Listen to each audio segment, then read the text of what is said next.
is the Power Station Energy 100, and you are listening to Econo Chat Let's Talk Business with Mr. Daniel Steinman, and I am Elsie Dimiani, your hostess. Welcome to everyone tuned in right now. Today, we continue talking about diamonds.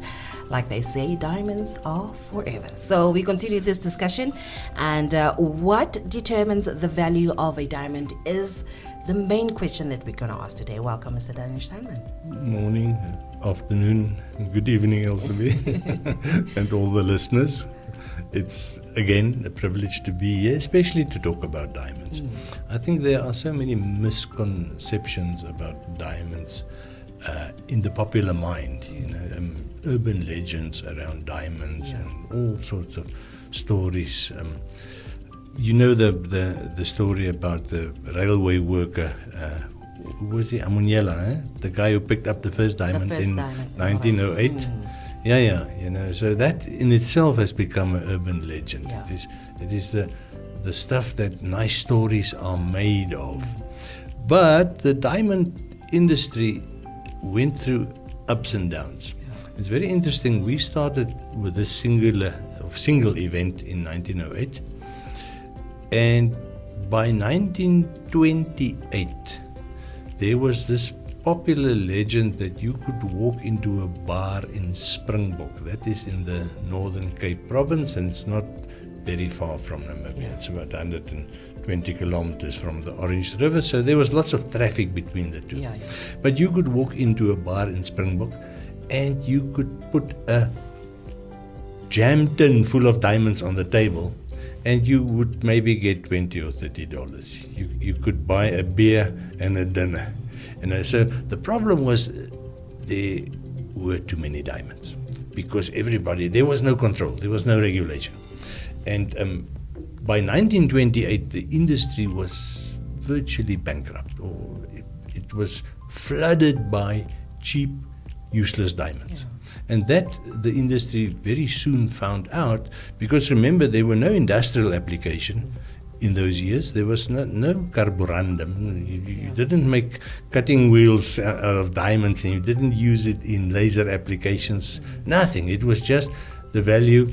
It only had value if it was in a set of earrings or on a ring on a finger or on a pendant. No other value.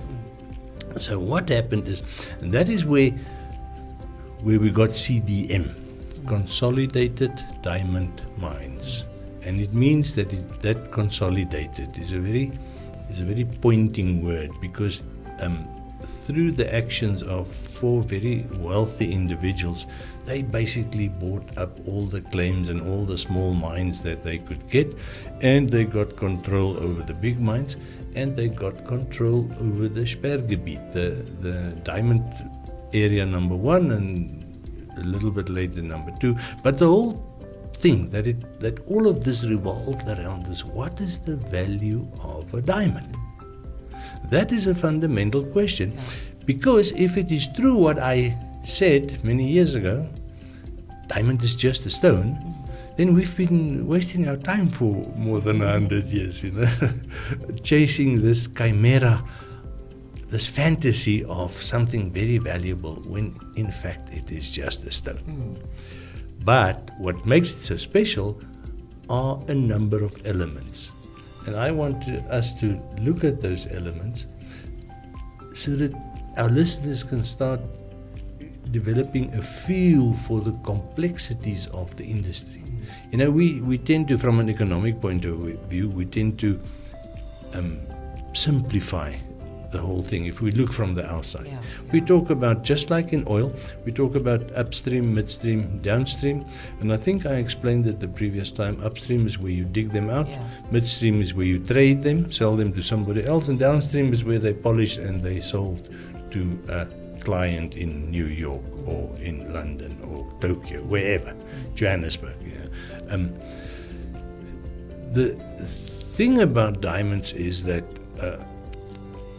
you remember I also said this, all diamonds are not created equal. There's a very big divergence, a whole spectrum of value, quantifiable value measure points to eventually determine what is a really good diamond and what is not. And I'm going to start with the obvious one, and that is size. The whole industry is concerned about the size of the diamonds that they mine. And if you now look at the downstream side, the retail side, and you look at the market, and I'm talking not unlike what I used to do, I'm not talking history here, I'm talking now. The market is in 0.3, 0.4, 0.5, 0.6. That is a third, 40% of 1 carat, half a carat, and 0.6 of a carat. So it's all diamonds in the typical average engagement ring size. It's not the pendant type diamonds. This is the traditional use of a diamond as an engagement ring.